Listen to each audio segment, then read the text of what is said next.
It's on here now. The goalkeeper's beaten, and South Africa have done Shagger Sport 2010. ሰላም ጤና ይስጥልን እንደምናላችሁ የተከበራችሁና የተወደዳችሁ የሸገር ስፖርት ዊዝ አበበ ግደይ የዩቲዩብ ቻናል ቤተሰቦቻችን በያላችሁበት እጅግ አስደሳች ጊዜን እያሳለፋችሁ እንደሆነ ተስፋ እናደርጋለን። መልካሙን ሁሉም ለናንተ እንመኛለን። ታዲያ ይህንን ሸገር ስፖርት ዊዝ አበበ ግደይ የሚለውን የዩቲዩብ ቻናላችንን ሰብስክራይብ አድርጉት፣ የደውል ምልክቱን ተጫኑትና አዳዲስ ፕሮግራሞችን ስንለቅ መልእክት ይድረሳችሁ። ላይክ በማድረግ እንዲሁም ደግሞ ሊንኩን ለሌሎች በማጋራት በተከታዮች ቁጥር እንድንበዛ የምንሰራቸው ፕሮግራሞችም ብዙ ሰዎች ጋር እንዲደርስ የምታደርጉትን ጥረት አጠናክራችሁ ቀጥሉ እንላለን። እስካሁን ላደረጋችሁልን ድጋፍ፣ እገዛ እና እኛን ለማንቃት ለሄዳችሁት ርቀት በሙሉ ምስጋናችን ትልቅ ነው። በጣም እጅግ በጣም አድርገን እናመሰግናለን። እሺ ወደ ማንቸስተር ዩናይትድ እና ሊቨርፑል እና ቼልሲ ደግሞ እንሂዳ። እኔ ቼልሲ ከዌስትሃም ጋር ባደረገው ጨዋታ ብዬ ነበረ።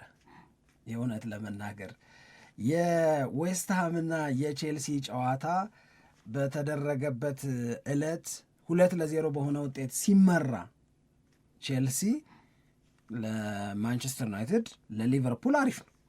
ምክንያቱም ባለፈውም ስናስረዳ እንደነበረው ለጊዜው አሁን ማለት የምንችለው የማንቸስተር ዩናይትድ የሊቨርፑል እና የቼልሲ ፉክክር ነው። ምኑ አራተኛ ደረጃን ይዞ የማጠናቀቁ ትግል።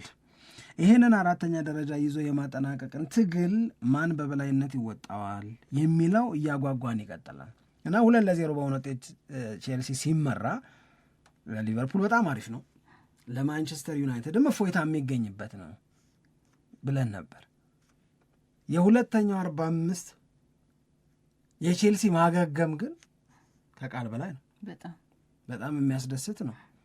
ይሄ እኔን መሾም ቼልሲ ትልቅ ሪስክ ነው እኮ የወሰደው ላለው ለሮዚኒያ በጣም በጣም በጣም በጣም የሚገርም ውጤት ነው። በነገራችን ላይ ቼልሲ ጥሩ ውጤት እያመጣ ነው በዚህ በአዲሱ አሰልጣኝ ስር ሆኖ እና ቼልሲ እነዛን 3 ጎሎች አስቆጥሮ ከ2-0 መምራት ወደ 3-2 አሸናፊነት ሲቀየር ሊቨርፑል፣ ዩናይትድ እና ቼልሲ የሚያደርጉት ፉክክር በቃ ይቀጥላል ማለት ነው።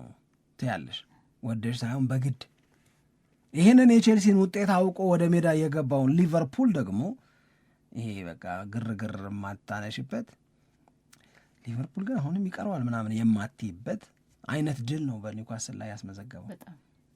በቃ የሚያምር። እኔ ግን የእውነት ለመናገር አንድ ቀን ምናልባትም ከአንድ ቀን በላይ ይገባዋል ብዬ የማስበው ፍሎሪያን ቪርትስን በተመለከተ እና ሁጎ ኢኪቴኬን በተመለከተ ግን የሆነ ነገር መሰራት አለበት። የሊቨርፑል እንደዚህ አይነት መልፈስፈስ ውስጥ መግባት ከኒውካስል ጨዋታ በፊት በነበሩት የውድድር ዓመቱ ሂደቶች ላይ መቸገር ነው እንጂ እነዚህ ልጆች ያደበዘዛቸው ፍሎሪያን ቪርትስ ሌትሊ ነው ፎርሙን ያገኘው። ግን የአሁኑን ይሄንን ያስፈራው ነው ብለዋል ሊቨርፑሎች። ይሄኛውን ነው ጊዜ ወስዶበታል ይሄንን ለማምጣት። ድሮ አንድ ኒል ሞሪስ የሚባል ወዳጅ ነበረን፣ የእግር ኳስ በጣም የሚወድ የኢትዮጵያ እግር ኳስን በቅርበት የሚከታተል እና እሱ የነገረኝ አንድ ታሪክ አለ። ስለ ጆን ባርነስ ስናወራ እሱ ቤት ሻይ እየጠጣን ኤምባሲ ውስጥ ምን ብሎ ነገር የመሰለሽ ኤሲ ሚላን ጆን ባርነስን አስፈርማለሁ ብሎ ሁሉም ሀገር ግን የፋራ ጊዜ አለው። እሱማ ብዙ ነገር ታልፎ ነው እኮ ደረሰው። ጆን ባርነስን ገዛም ብለው ሌላ ተጫዋች ገዝተዋል እኮ የነሱ ደግሞ ባስ ደግሞ ማሳ ይሄኛውን አልነበረም እኮ አሉ ከተገዛ በኋላ እሱ እንደነገረኝ ይሄኛውን ፍሎሪያን ቪርትስን ነው ያስፈረም ነው አሉ ሊቨርፑሎች። አሲስት የሚያደርገውን ጎል የሚያገባውን ተጽዕኖ የሚፈጥረውን ኳስ እግሩ ላይ የሚያምረውን ለዚህ ተጫዋች ነው በቃ ያ ሁሉ ምስክርነት ሲሰጥ የነበረው ያም የሚመሰክርለት ፍሎሪያን ቪርትስ ነበረ እኮ። አንዳንዱ ምነው በጀርመን ቡንደስሊጋ በቆየልን የሚለው፣ አንዳንዱ ሊቨርፑልን በሚገባ ያሻሽላል የሚለው በተቸገረም ጊዜ ጭምር እኮ ሲመሰክሩለት የነበረው ፍሎሪያን ቨርትስ ይሄንን ማድረግ እንደሚችል ስለሚያውቁ ነው። ለካ እንድት የሚያስገድድ ነው። የእውነት ነው የምነግርህ፣ በጣም ነው የሚያምረው እና ኳስ እግሩ ስር ሲሄድ ያስፈራል። እዛ አካባቢ እየተፈጠረ ያለው ኬሚስትሪ ለሊቨርፑል በጣም በጣም በጣም አሪፍ ነው፣ በጣም አሪፍ ነው። የእውነት ለመናገር ሌላኛው ብዙ ሊባልለት የሚገባው ምርጥ አጥቂ እንደሆነ ያየነው ሁጎ ኤኪቲኬን። እኔ ስለሱ ከዚህ በፊትም ተናግሬያለሁ። አሁንም ይህንኑ መናገር ያስፈልጋል። በቀደሙ የኒውካስል ጨዋታም ላይ 2 ጎሎችን አስቆጥሯል። ረጀግና ነው። በጣም የጨዋታ እንቅስቃሴውን በጣም አሪፍ ነው። እኔ እንትኑም በጣም ደስ ይለኛል። እኔ ደግሞ የሚያየው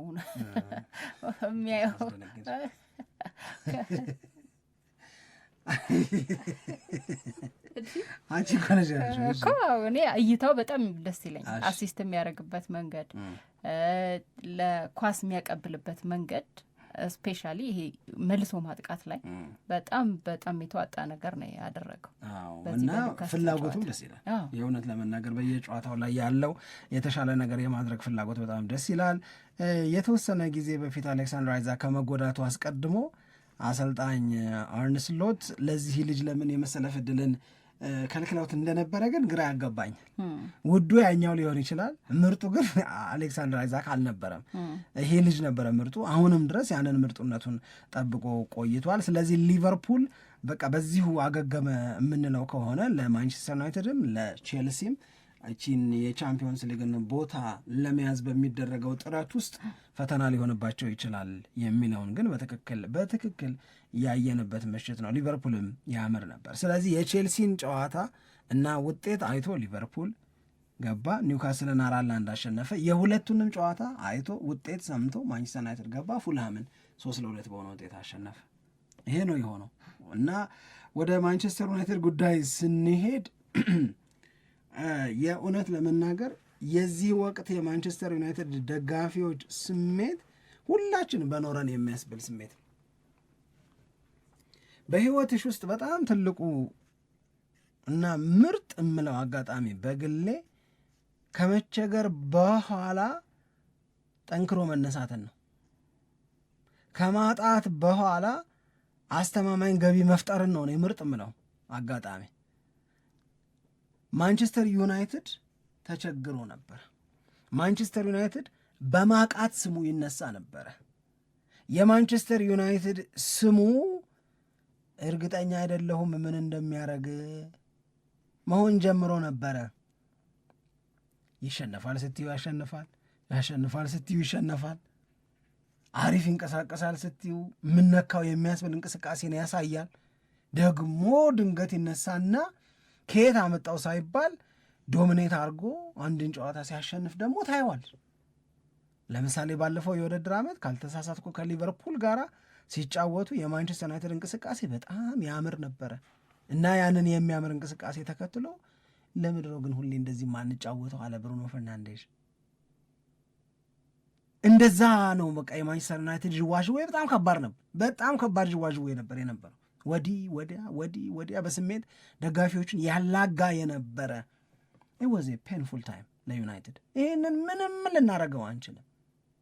አሁን ከዛ ፔንፉል ታይም አሞሪምን አሰናብተው ለተወሰነ ጨዋታ ዳረን ፍሌቸርን እድል ሰጥተው ከዛ በኋላ የውድድር ዓመቱ እስኪያበቃ ብለው ካሪክን ከቀጠሩ በኋላ ማንቸስተር ዩናይትድ ደጋፊዎች ወደ ኦልትራፎርድ ሲሄዱ የሚሰማቸው ስሜት በቪዲዮ አይተሽዋል። ከጨዋታ በፊት በሚሰራ ቮክስ ፖፕ የሚያንጸባረቁትን ነገር አይተሽዋል፣ ሰምተሽዋል። ከዛ በጨዋታ ወቅት ሜዳ ላይ የሚያዩትን ነገር አስተውለነዋል። በቃ እኔ ሰው ከሆንኩ የሚሰማኝ የምፈልገው እንዲህ ያለ ስሜት ውስጥ ከተፈኝ ነው ምለው። ከመቸገር ከማቃት ውስጥ ከወየው ውዴ አውጥተህ ማን እንደኔ ወደሚል ስሜት እዛ ጨምሬ ነው ምለው። ይሄ የተለመደ ታላቅነት፣ ኃያልነት፣ ገናናነት፣ የድንቅ ታሪክ ባለቤትነት አለ ማንቸስተር ዩናይትድ ቤት ውስጥ ኦቪየስ ነው። እሱ ተዳክሞ ነበር ከፈርጉሰን ጡረታ መውጣት በኋላ እንዴ ጠዋት ምናምን እኮ ስንናገር የነበረው ነገር ቀላል እኮ አይደለም ሳምሪ። ባለፈው የውድድር ዓመት ማንቸስተር ዩናይትድ ከ38 ጨዋታ 42 ነጥብ ብቻ እንዳሸነፈ ታውቃላችኋል። 14ተኛ ደረጃን ይዞ ሲያጠናቅቅ ከ38 ጨዋታ 42 ነጥብ። አሁን ከ38 ጨዋታ ሳይሆን ከ24 ጨዋታ 41 ነጥብ ደርሷል።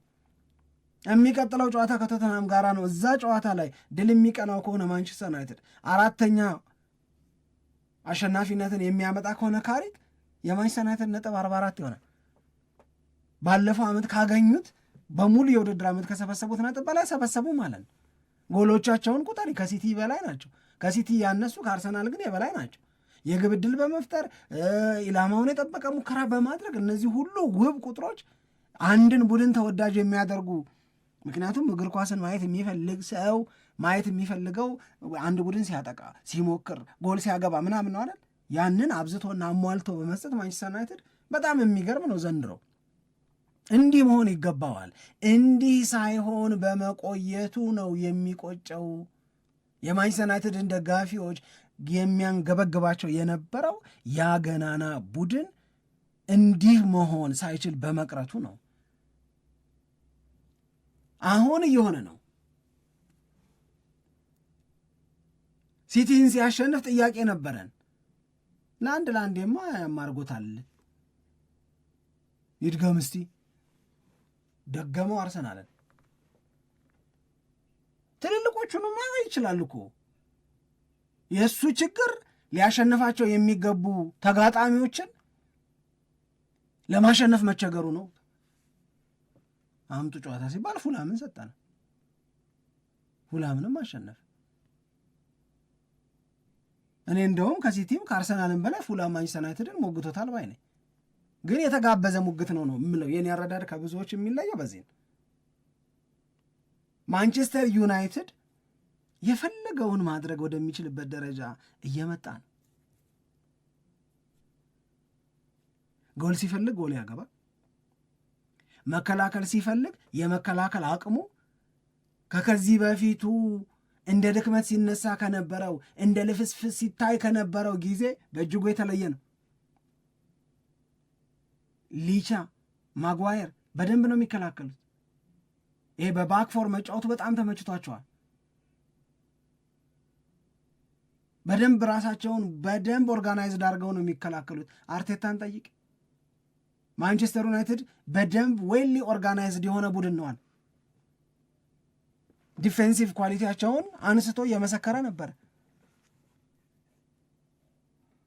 ማንም ሙኝ ማን ትንሽ ስፔስ ከሰጠሹ መሮጥን ለዩናይትድ ታይለት በመልሶ ማጥቃት ይሄዳል፣ ያጠፋሽ።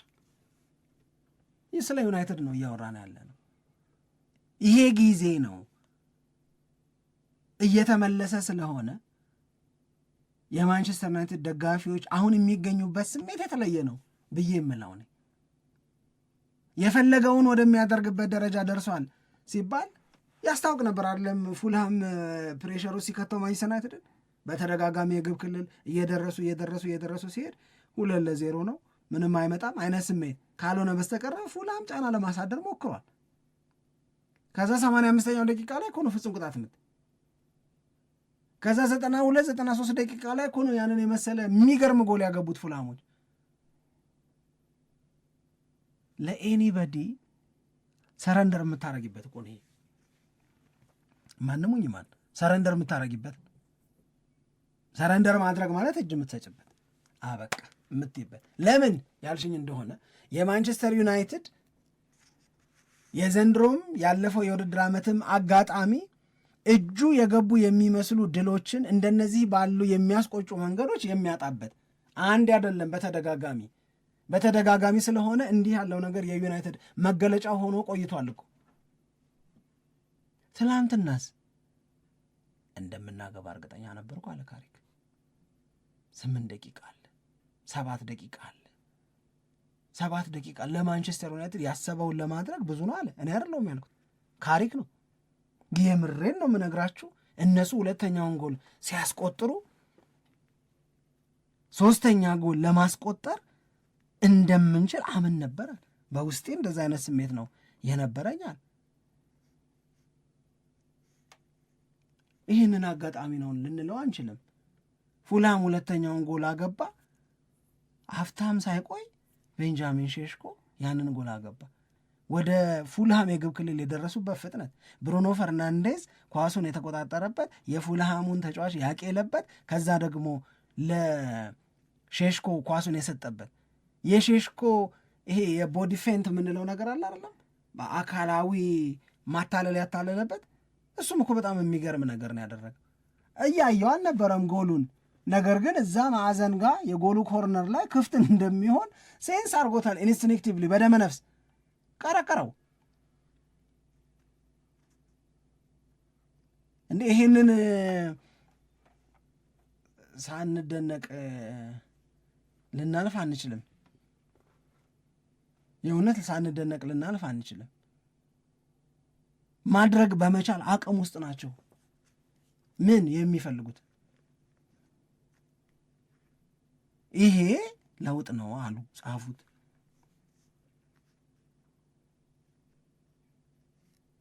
እኔ አሁን የማንቸስተር ዩናይትድ ተጫዋቾችን የማንቸስተር ዩናይትድን የቡድን አጨዋወት የማንቸስተር ዩናይትድን የሜዳ ላይ ጨዋታን የማሸነፍ ፍላጎት ሙሉ በሙሉ ወደ ድሮ ሌቭል ገና አልመጣም፣ ግን የድሮን መምሰል ግን ጀምሯል። ይሄንን ዩናይትድን ነው የዩናይትድ ደጋፊዎች የሚወዱት። ይሄንን ዩናይትድን ነው የኔ ብለው የሚጠሩት። ለማስታወስ ያህል በሆነ ጊዜ ዌይን ሩኒ የማንቸስተር ዩናይትድ ተጫዋች ሆኖ ማንቸስተር ዩናይትድ በአንድ ጎል ልዩነት እየመራ ሩኒ ከባድ ጉዳት አጋጠመው። የሕክምና ባለሙያዎች ሩኒ የተኛበት ሜዳ ድረስ ሄደው የሕክምና እርዳታ ሰጡት። ከዛ ቴክኒካል ኤሪያው ላይ ለነ ፈርጉሰን በምልክት ምን ብሎ ነገሯቸው? አይ ቀይሩት፣ የሚያስቀጥል አይደለም ህመሟል፣ ጉዳቱ የሚያስቀጥል ሜዳ ላይ የሚያስቆየው አይደለም አሉ። ከዛ ሩኒ ተቀይሮ ወጣ። ወይን ሩኒ ተቀይሮ ከወጣ በኋላ ማንቸስተር ዩናይትድ ተጫዋች ቅያሪን ተጠቅሞ ጨርሶ ስለነበረ ማንቸስተር ዩናይትድ ሰው ጎሎበት ነው የሚጫወተው ማለት እያነከሰ ወጣ። ሩኒ ካሱቴኒዮን ወደ ታች ዝቅ አድርጎ ወጣ። ከዛ አራተኛው ዳኛ 5 ደቂቃ ነው የጨመሩት። ሲጨምሩ እነዚህ 5 ደቂቃዎች ማንቸስተር ዩናይትድ በእጁ የገባ ውጤት ሊበላሽበት የሚችልባቸው 5 ደቂቃዎች ናቸው። እነዛ ጎል ለማስቆጠር እየታገሉ ነው። ሩኒ ጎሏል፣ ግን ደግሞ ተጎድቷል። በሩኒ ፋንታ ሌላ ሰው እንዳያስገቡ የቅያሪ ኮታቸውን ጨርሰዋል። ህመሜ የራሱ ጉዳይ ብሎ ሮጦ ገባ። እያነከስኩም ቢሆን የምችለውን አግዛለሁ ብሎ ወደ ሜዳ ገባ። ኳሶች 1 2 3 ጊዜ በነዛ ተጨማሪ ደቂቃዎች ወደ ሩኒ እግር ስር ደረሱ። ይጠልዘዋል፣ መልሶ ያነክሳል። የመከላከሉን ስራ ለማገዝ ዋጋ ይከፍላል። ኬሪየሩን ሊያሳጥርበት ይችላል። ኬሪየሩ ማለት የእግር ኳስ ተጫዋችነት ህይወቱን በአጭር ሊያስቀረው ይችላል። ይሄ ማለት ህይወቱ ነው። ይሄ ማለት መተዳደሪያው ነው። ብዙ ገንዘብ የሚያገኝበት ነው። ነገር ግን ለማንቸስተር ዩናይትድ ስትጫወቺ እንዲህ ያለውን ነገር የምታሳይበት አይደለም። የምታገለግይበት የምትሟሟችለት ክለብ ነው ማንቸስተር ዩናይትድ። ትናንት ቤንጃሚን ሼሽኮ ላይ ተቀይሮ ሲገባ ያየሁት ስሜት ያንን በትክክል የሚያሳይ ነው። ካሪክ እንደመጣ ሌሎቹን እያሰለፈ ያውም ያለ ቦታው ብራያን ኤምቤሞን እየተጠቀመ እኔን ቁጭ አረገኝ ብሎ አኩርፎ አይደለም ያየነው ተቀይሮ ሲገባ እድሉን ለመጠቀም ነው። በቃ ከልጅነቴ ጀምሮ ሳልም የነበረው ለማንቸስተር ዩናይትድ እንዲህ ባለው ሞመንት መድረስ ነው አላለ ማቲያስ ኩኛ ባለፈው ያለውን ብዙ ነገር ነው የተቀየረው። የራስሽን ሀሳብ በሰጭ ደስ ይለኛል። ልክ ነው። አይ አሁን የሼሽኮን አስተያየቱም እያነሳ ስለነበር እሱ ከተናገረው ነገር መካከል አንድ በጣም ደስ ያለኝ ነገር ሁላችሁም ገብታችሁ አሁን ማይክል ካሪክ ከመጣ በኋላ የማንቸስተር ዩናይትድ ተጫዋቾችን ወርክ ሬት ብትመለከቱት በጣም የተለየ ነው፣ በጣም ያደገ ነው ብሎ አስተያየት ሲሰጥ ነበር። ይሄ ማለት ተጫዋቾች ሜዳ ላይ እንዴት የተለየ እንቅስቃሴ እያደረጉ እንደሆነና ለማሸነፍ ደግሞ ፍላጎታቸው በጣም ትልቅ መሆኑን የሚያሳይ ይመስለኛል። እኔም ስረዳው ደግሞ ሜዳ ላይ የሚያየነው ነገር ነው። በዚህኛው ጨዋታ ላይ አንድ የዶርጉ አለመኖር ማንቸስተር ዩናይትድ ሊቸገር ይችላል የሚል ሀሳብ የተሰጠበት ነው የነበረው። ምክንያቱም ዶርጉ ባለፉት ጨዋታዎች ላይ እንዴት ተጽዕኖ ፈጣሪ እንደነበረ፣ ጎል እንዴት እንደሚያስቆጥር፣ እንዴት ደጋግሞ ወደ ጎል አካባቢ እንደሚደርስም ያየንበት ስለሆነ የእንዲህ አይነት ተጫዋች አለመኖር የሆነ ክፍተት ቢፈጥር የምትረዳው ነገር ነው። ግን በፍጹም የዶርጉ አለመኖር ይህንን ያክል ክፍተት ፈጠረ ምናምን ተብሎ አስተያየት ሁሉ ሊሰጥ የሚችልበትም እድል የሰጠ ጨዋታ አይደለም። ስለዚህ ማንቸስተር ዩናይትድ አሁን በተከታታይ 3 ጨዋታዎችን አሸንፏል ማለት ነው። ይሄ በጣም የሚገርም ነገር ነው። በዛ ላይ ደግሞ አስተውለን ከሆነ ከአርሰናል ጋር በነበረው ጨዋታ ላይ የማሸነፊያ ጎሉ የመጣው 87ኛው ደቂቃ ላይ ነው። ጨዋታው ሊያልቅ አካባቢ ማለት ነው። ይሄ እስከ መጨረሻው ድረስ የማንቸስተር ዩናይትድ ተጫዋቾች እንዴት ጎል ለማስቆጠር ፍላጎት እንደሚኖራቸውና በቃ ጨዋታው ካላለቀ ማድረግ የምንችለውን በሙሉ እናደርጋለን የሚል ስሜት ውስጥ እንዳሉ የሚያሳይ ነው። በተመሳሳይ መልኩ ልክ 2-2 ሲሆኑ አሁን ትላንት ከፉልሃም ጋር በነበረው ጨዋታ ላይ በቃ አቻ ሆኑ የሚል ሀሳብ ትይዛለህ። ምክንያቱም ጎሉን የፉልሃም ተጫዋች 91ኛው ደቂቃ ላይ ነው ያስቆጠረው። ኬቨን የተባለው ተጫዋች በጣም አሪፍ ጎል ነው ያስቆጠረው በነገራችን ላይ። እንደገና ደግሞ ከዛ በፊት ፉልሃም ከፍተኛውን ብልጫ ወስዶ ነበር። ጨዋታው በሙሉ የሚደረገው የማንቸስተር ዩናይትድ ሜዳ ላይ እና የማንቸስተር ዩናይትድ ጎል አካባቢ ነበር ጨዋታዎቹ የሚደረጉት። ልክ ያቺ ጎል ከተቆጠረች በኋላ ፉልሃምም የራሱን ጥንቃቄ ይወስዳል አቻ ውጤቱንም ይዞ ለማስጠበቅ። እንደገና ደግሞ ጨዋታውም እያለቀ ስለሆነ ማንቸስተር ዩናይትድም ጎል ለማስቆጠር ይቸገራል ብለህ እንድታስብ የሚያደርግ አይነት ጨዋታ ነው የነበረው። ግን ታሪኩ ሌላ ነው። ማንቸስተር ዩናይትድ እንደውም ጎል ከተቆጠረበት በኋላ በጣም ጎል ለማስቆጠር ያለው ፍላጎት የበለጠ ከፍተኛ ሆኖ ያየንበት ነው።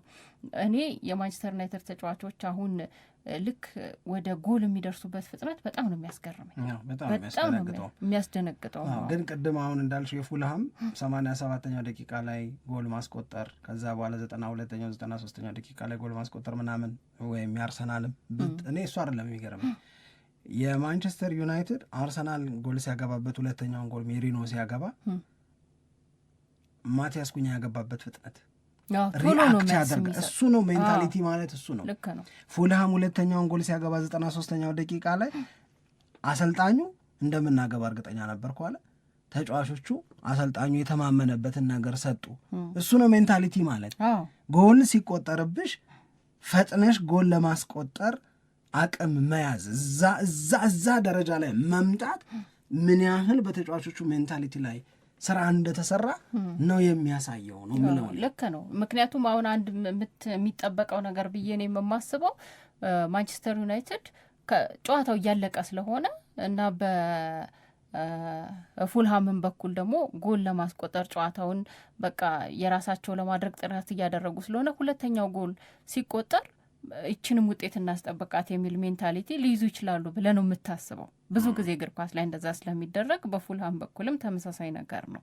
ግን ማንቸስተር ዩናይትድ ላይ እሱ አይደለም። ቶሎ ወደ ጎል ለመሄድና ቶሎ ጎል ለማስቆጠር መልስ ለመስጠት ደቂቃውን ለመጠቀም የነበራቸው ፍላጎት ግን በጣም የታየበት ነው። ቅድም እንዳልኩት ደግሞ በተከታታይ ጨዋታዎች ላይ ይህንን ነገር ማድረጋቸው ራሱ የሚያስደንቅ ነው እና የማንቸስተር ዩናይትድ ለውጥ ተብሎ ከሚጠቀሰው ነገር መካከል አንደኛውም ይሄ ነው። ካስታወስን በማንቸስተር ዩናይትድ በኩል በጣም ወቀሳ ይደረግ የነበረው ጨዋታ ሊጠናቀቅ አካባቢ እኮ የሆነ ሰሞን ላይ በተከታታይ ጎሎች ይቆጠሩበት ነበር። ይህንን እንኳን አስጠብቀው ለምንድን ነው መውጣት የማይችሉት? ደቂቃው አልቋል። እሺ ማግባት ይቅር፣ ግን ቢያንስ ያቻ ውጤት እንዲኖር ለማድረግ ለምንድን ነው ጥረት የማያደርጉት? ወይንም ውጤታቸውን ለማስጠበቅ በጣም ትግልም ውስጥ የማይገቡት ለምንድን ነው የሚል ሀሳብ ነበረ የሚሰጠው። አሁን ግን በዩናይትድ በኩል ይሄ በጣም ተሻሽሎ ተለውጦ ያየነው ነገር ነው። ተከታታይ 3 ጨዋታዎችን ማይክል ካሪክና የማንቸስተር ዩናይትድ ተጫዋቾች አሸንፈዋል። እነዚህ ደግሞ ጨዋታዎች ጥንካሬ የታየባቸው ናቸው። የማንቸስተር ዩናይትድ በጨዋታዎቹም ላይ ደግሞ ማንቸስተር ዩናይትድ ወደ 8 ጎል አስቆጥሯል። ከሲቲ ጋር 2 ጎል አስቆጠረ። ከዛ 3 ጎል አስቆጠረ። እንደገና ደግሞ 4 ጎል ነው የተቆጠረበት። ስለዚህ የማንቸስተር ዩናይትድ ለውጥ እና የጨዋታ እንቅስቃሴ፣ የተጫዋቾቹ ፍላጎት፣ የአሰልጣኙ እምነት አሁንም በከፍተኛ ደረጃ አድናቆት እየተሰጠው መቀጠሉን አስተውያለሁ። የብሩኖ ፈርናንዴዝ ብቃት በጣም በጣም በጣም በጣም የሚገርም ነው። እነዚህን ሁለት ተጫዋቾች ካዚሜሮንና ብሩኖ ፈርናንዴዝን ምናልባት የውድድር ዓመት ካለቀ በኋላ ዩናይትድ ሊያጣቸው የሚችልበት እድል በጣም ሰፊ ነው። የካዚሜሮ ኦልሬዲ ተረጋግጧል። ለዛ ነው ጨዋታው እንዳለቀ ዚ አትሌቲክ አንድ ያነሳው መሰረታዊ ጥያቄ ይህንን ልጅ እንዴትና በማን ነው የተካው ማንቸስተር ዩናይትድ የሚል ነው። ካዚሜሮን ሁለተኛው ብሩኖ ፈርናንዴዝ ሊያራዝም ይችላል። እኔ ቢያራዝም ጥሩ ነው ባይ ነኝ። ብሩኖ ፈርናንዴዝ ቢያራዝምም ግን እሱ ላይ ዲፔንደንት የሆነ ማንቸስተር ዩናይትድ መገንባት የለበትም። የእሱ መኖር ግን እጅግ እጅግ በጣም ወሳኝና ጠቃሚ ነው። ዩናይትድ በዚሁ እየተሻሻለ የሚቀጥል ከሆነ ደጋፊዎቹ ጥሩ ውጤት ሲመጣ የሚያዜሙት ግሎሪ ግሎሪ ማን ዩናይትድ የሚላል አይደል? የዩናይትድን አንድ የሆነ ግሎሪ ታይም እንዲያይ ከምመኝለት ሰው አንዱ ብሩኖ ፈርናንዴዝ ነው። ልክ ብዙ ሰው ስቴቨን ጄራርድ የእንግሊዝ ፕሪሚየር ሊግን ዋንጫ እንዲያሸንፍ ይመኛል ነበር፣ እንመኝ ነበረው አይደል? ለዛ ለነበረው ምርጥ ብቃት፣ ለዛ ለነበረው ታማኝነት የፕሪሚየር ሊጉን ዋንጫ አሸነፈው ሪታየር ቢያደርግ ምናምን እንል ነበረ።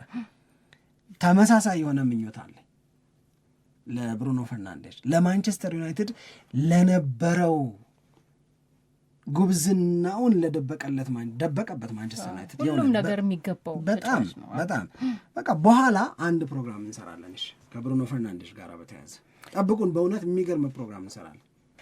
የአሁኑን ፕሮግራማችንን እዚህ ላይ እናጠናቅቃለን። ነገር ግን ከሰዓት በኋላ ሸገር ስፖርት ዊዝ አበበ ግደይ በተሰኘው የዩቲዩብ ቻናላችን ላይ የተለያዩ አዳዲስ መረጃዎችን ይዘን እንጠብቃችኋለን። በያላችሁበት ቆይታችሁን ከኛ ጋር አድርጋችሁ ዝግጅታችንን ስለተከታተላችሁ እናመሰግናለን። ኢትዮጵያ ለዘላለም ትኖር።